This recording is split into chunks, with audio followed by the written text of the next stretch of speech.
Panic in the Streets with Richard Widmark is playing on Chapatula Street. The movie was filmed in New Orleans. Richard Widmark is a public health inspector who learns that a culture of cholera bacilli has gotten loose in the city. Kate watches, lips parted and dry. She understands my movie-going, but in her own antic fashion. There is a scene which shows the very neighborhood of the theater. Kate gives me a look. It is understood that we do not speak during the movie. Afterwards in the street, she looks around the neighborhood. Yes, it is certified now. She refers to a phenomenon of movie-going, which I have called certification. Nowadays, when a person lives somewhere in a neighborhood, the place is not certified for him. More than likely, he will live there sadly, and the emptiness which is inside him will expand until it evacuates the entire neighborhood. But if he sees a movie which shows his very neighborhood, it becomes possible for him to live, for a time at least, as a person who is somewhere and not just anywhere. That's from The Moviegoer by Walker Percy, published in 1960. In the name of the Father, and of the Son, and of the Holy Spirit. Amen. This is class 37 of our Orthodox Survival course. This section we're calling the Great Stereopticon. Today is session 3, the movies, Hollywood, living the dream. That passage I read is from a favorite novel of mine, The Moviegoer by Walker Percy, a fellow Louisianian. Well, a transplanted Louisianian. He's actually from Birmingham, then grew up in Greenwood, Mississippi, and then moved to New Orleans and spent his adult life mostly there. And, well, actually across the lake from New Orleans. And he's actually buried at the Benedictine Abbey, where I went to college and was once a novice in my Roman Catholic youth. Percy's point in the book, of course, is that people nowadays, and he's writing 1960, he's writing Americans in the 20th century, see movies, or the life portrayed in movies, the virtual reality, as we'd say nowadays, portrayed in movies, is more real than their own lives. And he's writing back in 1960, so you can imagine how this affects people nowadays, 60 years later. Just the other day I was, well, not the other day, a while ago, but I was going through a pile of CDs at our house, and I found a collection of songs sung by Judy Garland, an American movie actress best known for her role as Dorothy in The Wizard of Oz. The one actress, more than any other girl, right, whose on-screen persona typified 20th century America's image of the girl next door. Okay? The program notes that came in the box in the CD summarized her biography and ended with these words: "She lived the dream we all want to live." She lived the dream we all want to live. The curious thing is that the previous paragraph had ended with relating the circumstances of Garland's death at age 47 from a drug overdose. And the mini-biography also had not omitted tragic details of her personal life from the time she became an asset of MGM as a young teenager. Self-loathing, drug addiction, multiple failed marriages, and so forth. The usual, Hollywood story. When one does a little further reading, one also finds adultery and abortion at an early age. Also, no surprise. We do not know if Judy Garland intended to kill herself the night she died in London. It seems to have been an unintentional overdose, whereas, of course, by that time when you're so addicted and so depressed, everything's unintentional, so to speak, because your intentions have been captivated by the demons, right? But she certainly killed herself. First spiritually and finally physically, if not that night by wanting to commit suicide, and certainly by all her choices, the way she chose to live. She killed herself. But that's all right. That's all right. After all, she lived the dream we all want to live. What more could one want? Recall the opening premise of this entire section of our course. The goal of the global elite is to create a new kind of human being, to get back to Hillary's immortal words, redefine what it means to be human.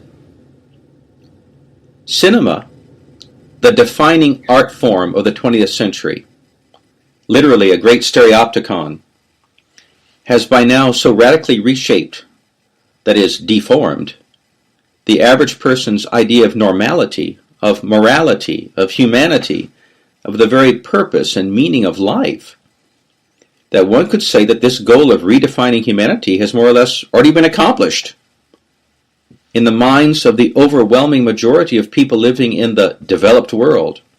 Maybe probably a lot of people in the undeveloped world who usually get movie theaters and cell phones before they get running water. To most of the people living around us, what goes on in movies or television shows or YouTube videos is the really real. It is more real, it's more interesting than their own lives.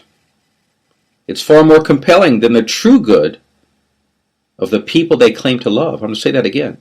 All that screen world is more compelling to them than the true good of the people they claim to love. They may not like or may not agree with everything they see on the screen. That's part of the fun, right? Yelling and disagreeing with whoever. But they cannot pull themselves away. It is a fatal attraction. Cinema, of course, wields far more power than the media we've already talked about, the newspapers or the radio. Cinema wields far more power than newspapers or radio, which we've already talked about. It retains the newspaper's appeal of vulgarity and superficial thought, masquerading as wisdom. And it retains the power of the radio, the power of the spoken voice. It also projects the primordial power of theater, which we've discussed last week, the Dionysian mystagogy we talked about last time. By the way, I need to make a correction. I called the god in my lecture on theater, I called the god Dionysus. When I was saying it in Greek, I said Dionysios. Dionysios is the name of someone named after the god. Dionysios means someone related to or of Dionysius, or a Dionysian person. But the god is named Dionysus, Dionysos. There's no I before the O at the end. Dionysos. So movies retain the power of theater, that Dionysian mystagogy we talked about last time. And added to all this, taking the power of all these things we've already talked about, which in themselves are already very powerful, right? Taking this power, quantum leaps higher to a level never seen before in history. Okay? Cinema overwhelms the mind with stunning, captivating, and enthralling visual images, along with powerful music and sound effects, right? The power of the soundtrack. Cinema constitutes a rich ensemble of so many art forms, combined with so much power and effect. One can say with great confidence that never before was anything seen like this. Never before has there ever been anything like this in world history. And with few exceptions, the virtually irresistible might of this impossibly, heartbreakingly attractive thing, this pancreatic psychological superweapon that can enslave millions of souls over one weekend without anyone firing a shot. The power of this awesome thing has always been, since its beginning, it's always been the power of this superweapon, right? This global superweapon. It remains for the most part under the domination of men who hate God, hate Christ, hate the church, hate us, and want to destroy us. Men who serve the devil as their God. If we don't understand this, we don't understand what the movie industry is all about. I'm not saying the art form itself is diabolical, but the movie industry is diabolical. And if you don't accept that, you're living in la la land. At this point, I want to disclose something. Probably like most of you listening to me right now, I like movies. especially older movies with absolutely no computer-generated graphics, which is anathema. I hate computer-generated graphics. And movies with good writing, good acting, in particular cinematic presentations of intelligent stage drama, or screenplays based on great literature. But because I like it so much, because it leaves such a deep impression on me, I rarely indulge in it. And when I do, it is for the most part with a very short list of plays or movies that are fairly innocent, or if they depict evil, render a genuinely moral judgment, and that I have watched repeatedly over many years. People who know me well probably laugh at me because I watch the same movies over and over again. Because I'm really afraid to venture out and watch anything else.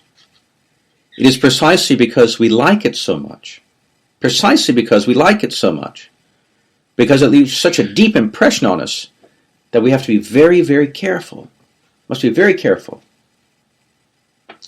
My point in saying this is that I don't think of myself standing on some Orthodox version of an Olympus of hopelessly untouchable perfection, hurling down thunderbolts and saying, all right, if y'all ever watch a movie, you're evil, you're doomed. That would be hypocritical. And worse, it would be a mistake, because it would not motivate you to take realistic survival steps to deal with this powerful thing. And survival is what we're all about here. Let's recall that Orthodox spiritual life is about reality, not reality television, reality. We are supposed to be cleansing our minds and hearts of delusion and seeing things as they really are. How much time do we spend cleansing our minds of delusion? And how much time do we spend luxuriating in delusions? Yes, we're not consecrated hesychasts, right? We're not hermits, we're not monks. And there is room for art in life. And great art can lift us up above the banality of daily life and pierce our hearts with the joy of what is universally good and true and beautiful. It can lead us to God. But how much theater, cinema, television, and so forth is really this kind of art? Be honest. How much prayer and thought do we really put into discerning which selections of this mental food truly help us and our loved ones, especially little innocent children? How much time do we put into discerning which of them are at best a waste of time, and which are actually spiritually poisonous? Let's be honest. We could do an entire survival course just about movies. Maybe we should at some point in the future. But in this short talk, I can only hope to cover a few subtopics relating to cinema and offer a short list of practical suggestions. My approach in this lecture is to examine cinema in the good old days, of the heyday of the silver screen, and not address the problems with the medium that have developed since then.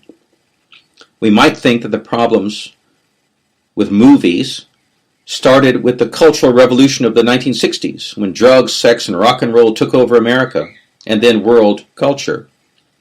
And that all the movies from the good old days, before the hippies and all that, are innocent. But this is not true. To understand any new historical development, including an art form, one must start at the beginning. And usually, the dominant and permanent characteristics of any enduring historical reality are present at the beginning, and also easiest to observe at that point. I'll say that again. To understand any new historical development, including an art form, one must start at the beginning. And usually the dominant and permanent characteristics of any enduring historical reality are present at the beginning, and also easiest to observe at that point. We cannot begin to develop our Orthodox lens, our prism, to understand cinema by starting with movies produced in this decade of the 21st century. They are too close to us. And the problems with movies today are so extreme, and they're constantly changing. Our reaction to these things would be just that, a reaction, right? to a kaleidoscopic and incomprehensible barrage of fragmentary impressions flung at us by extremely advanced media technology, the kind that exists today. Let's go back in time to that era of the 1920s to the 1950s, when it seemed like America was still America, right before all hell broke loose, and try to understand the underlying nature of cinema in order to create the understanding we need to deal with it as it exists today. I'm going to talk about cinema from an American point of view, not only because I'm an American and most of our audience are Americans, but also because cinema, like a lot of 20th century cultural movements, was basically cooked up in the laboratory of 20th century America. Remember, America was once a nation, and certain people took it, made it into a laboratory. They basically cooked it up in this laboratory of 20th century industrial America, run by people who actually aren't Americans, and then spewed this out to the rest of the world. Okay, they cooked it up in the laboratory, and they got a big hose and spewed it out to destroy everybody else. Movie culture is the phony culture that replaced historic American culture and then became the world culture. I'll say that again. Movie culture, the world of the cinema, right, is the phony culture that replaced historic American culture, or cultures, because America is a quilt of identifiable historic cultures. Movie culture is the phony culture that replaced a historic American culture and then became the world culture. Okay. So this really is the great stereopticon. Our guiding image of the great stereopticon, that apt expression borrowed from Richard Weaver, refers to the traveling magic lantern shows of 19th century America, in which a projectionist could transport simple rural people to faraway times and places by the magic of colorful images thrown on a wall, accompanied by a captivating storyline. The cinema is, of course, the magic lantern on steroids, as they say nowadays. We are so jaded today with television, movies, internet video, YouTube, and so forth, at the touch of a finger, right, on a personal device. We cannot imagine how overwhelmed people were in the 1920s or 1930s, first with the silent movies and then with the talkies, right? Sitting in a large, darkened auditorium, looking at a vast screen on which impossibly attractive or impossibly repulsive people, far larger than life size, engaged in various adventures of violence and romance, or sang or told jokes. Probably the only way to understand how they felt is if you went off to a monastery for a year, some strict monastery that limited communications media to a telephone and a computer in the abbot's office, and where all you did for weeks, for a whole year, was to pray, worship, do manual labor, read, have simple conversations, and deal with plants and animals. That would more or less recreate the life of a pre-industrial rural person or small town person. Then when the year was up, you would come back to so-called real, which is actually, of course, the unreal world, and go on a video binge, just watching movies and TV shows on a giant screen all day, and the very first day you came back. The shock of this would perhaps approximate what those people felt back when movies first came out. You would be overwhelmed. The attraction of the thing, no matter how much disgust you felt occasionally, or you felt often, the attraction of the thing would feel irresistible. You would realize, perhaps for the first time, how powerful this medium really is, and how its unreality, posing as reality, can so rapidly replace the real things in your mind and your soul that you had acquired and treasured up during your year in the monastery. This is more or less what movies did to our forebears in the first half of the 20th century. A false vision of life replaced the examples of normal life, much less examples of holy life. as their paradigm for how to think, talk, and behave. I'll say that again. With the movies, a false vision of life replaced the examples of normal life, much less the examples of a holy life, as their paradigm for how to think, talk, and behave. So what happens is the new movies then create a new normal. From its beginning, the movie industry set out to create a new self-image for the American people. Today, of course, what is presented as normal in the movies made now, 2019, what's presented as normal now in the movies is often unbelievably bizarre, utterly inhuman, and overtly demonic, right? Far beyond anything seen in the 1930s.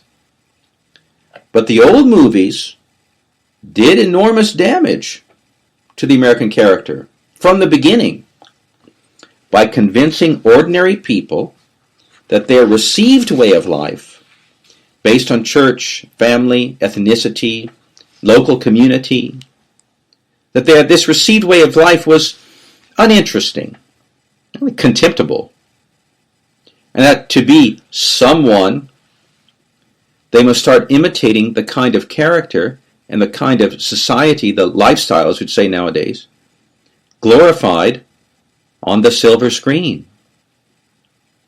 Sometimes the attack on traditional culture was overt. They just made fun of it, just outright, or put it down, or said it was judgmental or too puritanical or stuff like that.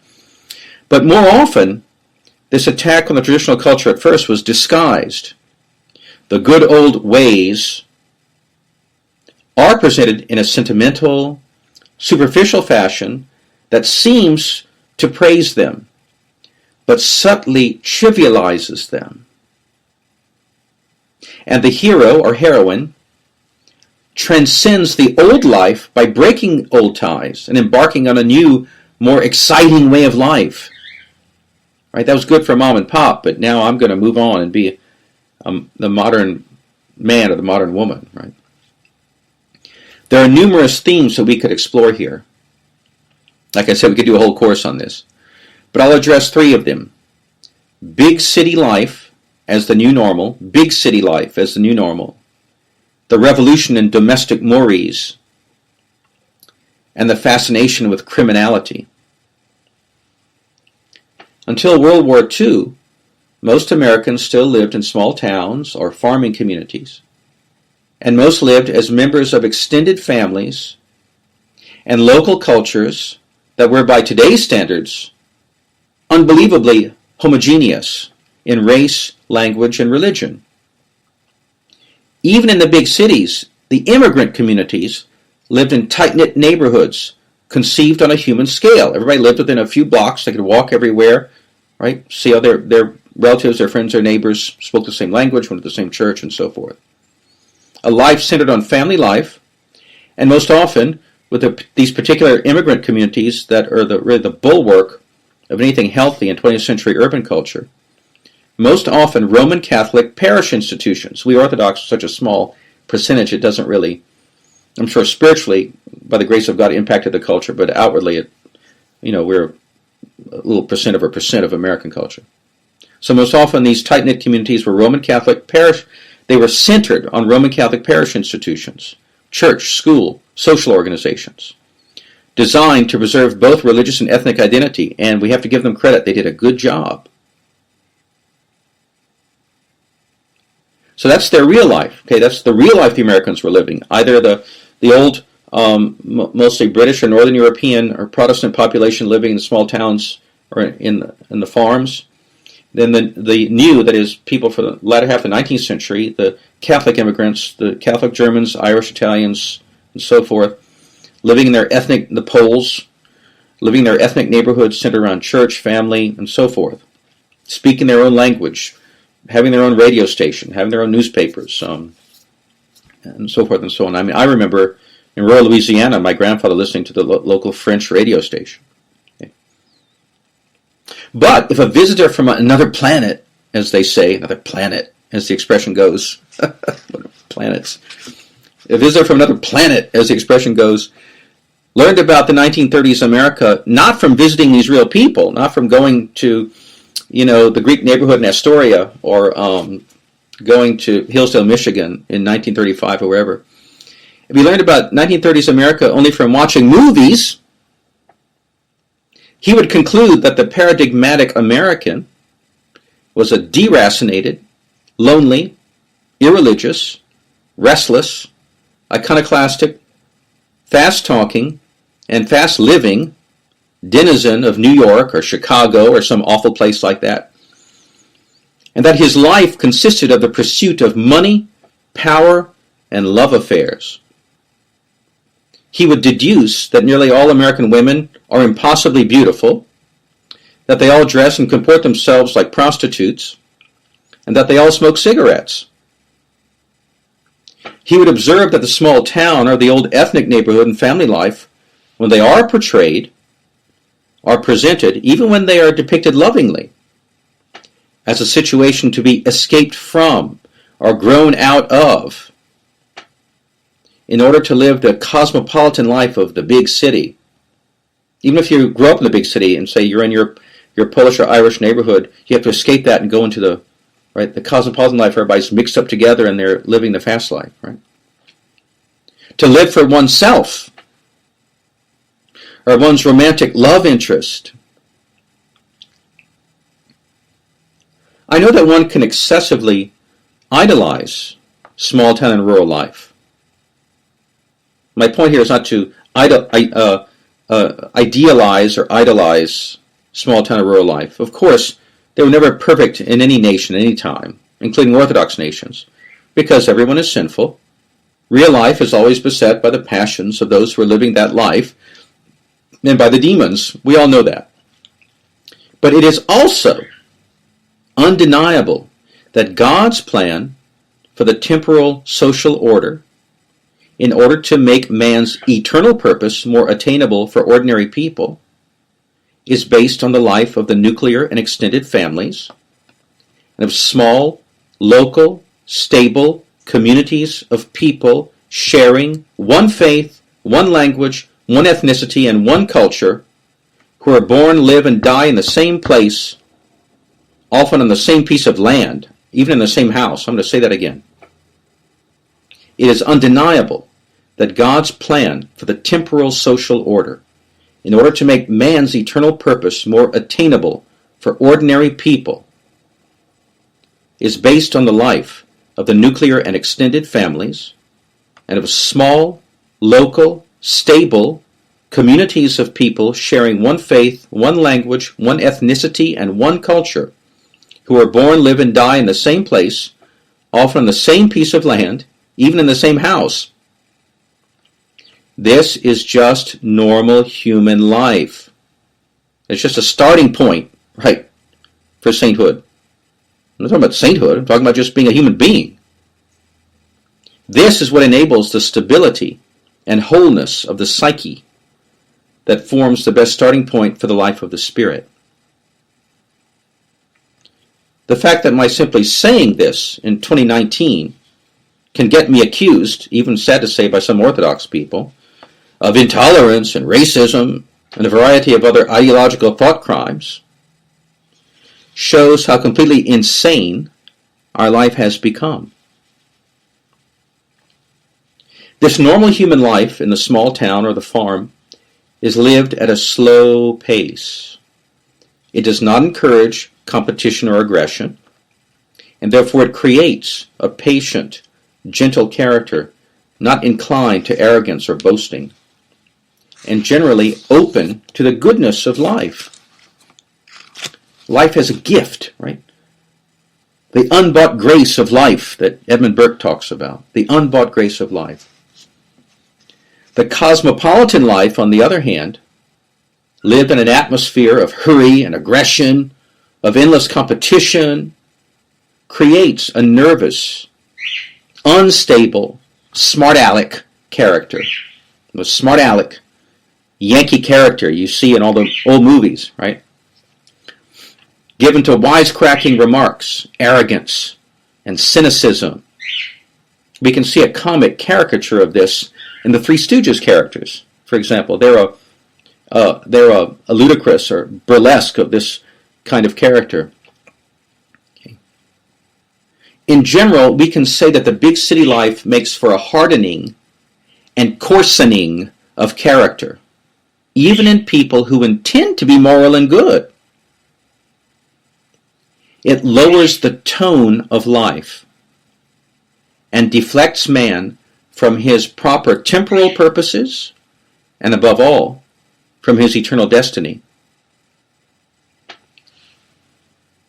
But the small-town American, watching a movie in the 1930s, saw this lower, coarser kind of life presented as glamorous and desirable. These people are better than y'all. They're more interesting, right? They're movie stars. It created in his mind a new normal. And along with the big city life presented as normal came, of course, the sexual revolution. Even when an old-fashioned romantic movie ends in a wedding, which they often did, right? Usually the hero and heroine have already behaved in ways that, well, to be polite, fall short of the standards of the church. Also, the emphasis is not at all on marriage as a sacred or social institution involving duty and self-sacrifice. The emphasis is on marriage as a form of romantic love affair with constant sexual overtones. And if you don't think that those old movies were highly sexual, it's only because you're jaded, right? Those if you haven't watched any movies for a long time, and you didn't watch a 1930s or 1940s movie with some of these beautiful actresses, you'd realize that, this creates warfare, right? It's a temptation to see women portrayed in such a way and relationships between men and women portrayed in such a way. I'm going to say this again.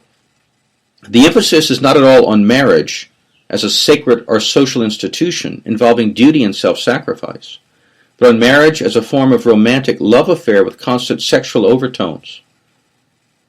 This by itself, even if actual fornication or actual adultery are never condoned in the story, even if they're condemned in the story, this by itself, the way they present marriage as a romance, right, is a fatal derogation from the traditional paradigm of marriage regarded primarily as the essential social institution involving sacred, social, and intergenerational moral and legal obligations, not even to mention a derogation from the higher and distinctly ascetic demands of the Church's sacramental marriage.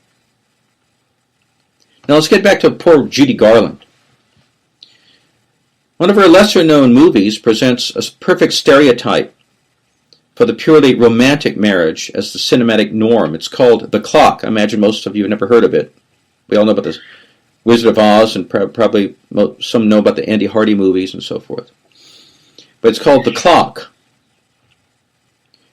Today it would be called a chick flick, or I guess maybe back in my heyday in the 1980s they called them chick flicks. I don't know what they call them now. To our jaded 21st century sensibilities, this movie would appear hopelessly charming, even innocent. Right? But it's not innocent. It's terrible. It depicts just about everything I've just been talking about. Marriage seen almost entirely as a romantic adventure.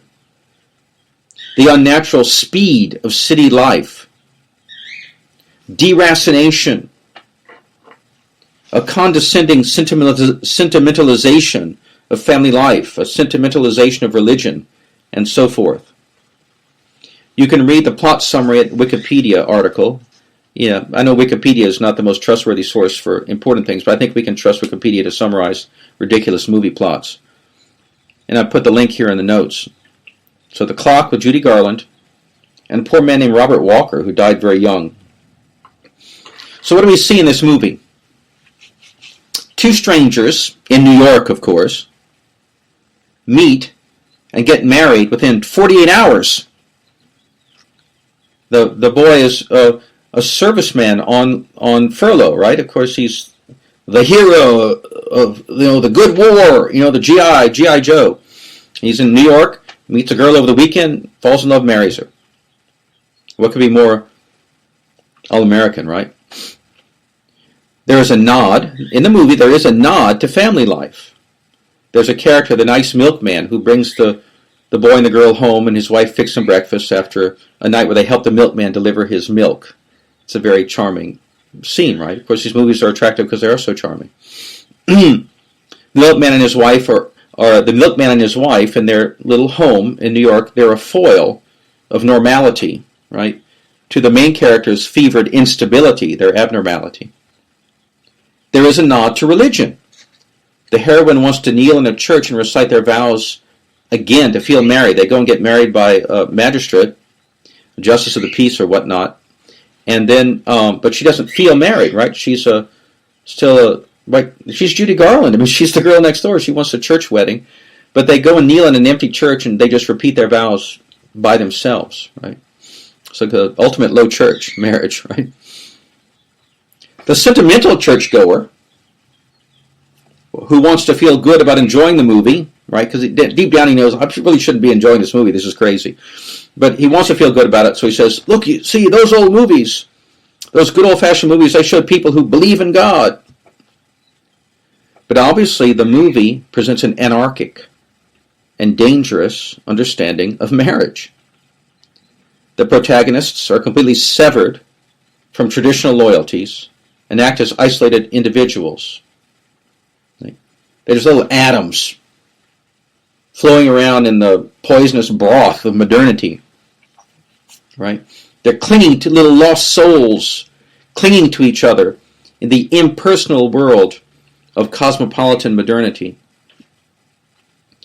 They make this incredibly important decision based on sexual attraction and romantic emotion without any reference to their parents, with no reference to religious or social duty or tradition or the long-term consequences of their decision. And this entire modern big city fairy tale also carries the sanction of the good war. Right? This is 1945. So by 1945, Americans have been brainwashed to believe that their country's part in World War II, they were the good guys. This is some kind of holy crusade, right? And more importantly, that the social havoc created by the war, and the war was a key element in the social engineering of the United States to make it into this unrecognizable monstrosity we have today. More importantly, they were convinced by the holiness of World War II, right, that the social havoc created by the war, the new kind of society that emerged from it, was also holy, right? It had the aura of the great victory over the evil devil Hitler, right? It was a progression to something higher and better than that mom and pop life before the great social experiment that the war somehow justified. Before the war, a teenage Judy Garland, playing opposite Mickey Rooney in the Andy Hardy movies, typified the girl next door of small-town life and small-town loves. Now Judy and America have grown up. It's 1945 now. They've grown up in that great social engineering experiment known as World War II. And she is the girl next door no more, but the completely chimerical, she was fairly chimerical in the Andy Hardy movies, right? But now she's a completely chimerical and insubstantial glamour girl of the greatest generation, right? The girl with nylons who smokes cigarettes. Someone who is attractive precisely because she is not familiar. She's foreign, like from another planet, as they say. The small town young woman says, I want to be like that. I want to be like Judy Garland. And the small town young man says, I want a girl like that. This is the generation, the misnamed greatest generation, right? This is the generation that gave birth to and raised the baby boomers, my generation, arguably the most selfish and despicable generation in American history up to that point. Our parents, who were the young people watching The Clock in 1945 down at the Main Street movie theater, still believed in faithful love and marriage. Our parents did believe in these things. And they believed in having children. They had big families. And they believed in going to church and being involved in a law-abiding community. But their image of all these good things was profoundly deformed by Hollywood. And this false image seriously damaged their lives. It really debilitated how they reared their children, which is why we turned out to be so rotten. Besides creating a false idea of family and marriage, Hollywood also glamorized criminal behavior. Remember Peterim Sorokin, the Russian-American sociologist I've referred to, in his book, The Crisis of Our Age. And by the way, you'll probably never read Sorokin's Magnum Opus, this huge multi-volume work he wrote. But if you want to get to know Sorokin's thought, just read The Crisis of Our Age. So one-volume introduction or summary of his thought. In this book, The Crisis of Our Age, Sorokin points to the rise in the genre of crime literature, cops and robbers' tales, detective stories, and so forth, that started in the 19th century and then just exploded in the 20th century. But he points to this as a mark of a corrupt, dying culture. Now again, I have to make a true confession. I love some detective stories. I love especially Dorothy Sayers' Lord Peter Wimsey character, and to a lesser extent, Hercule Poirot in Agatha Christie. Right? These are attractive, interesting characters. They're intelligent stories. But let's be honest. When a culture becomes preoccupied with the lower kinds of behavior, even to condemn it. Okay, well, we're condemning it. We're against that. The crooks. We're for the cops. Even when you're condemning it, you're still preoccupied with it. Right? It's a mark of a dying culture. Cops and robbers and all that. So it's a mark of a corrupt, dying culture.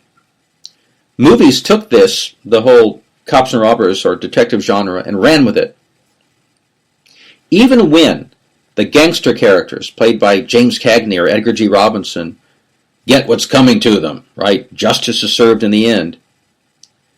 They still seem somehow attractive, right? In their very villainousness. They're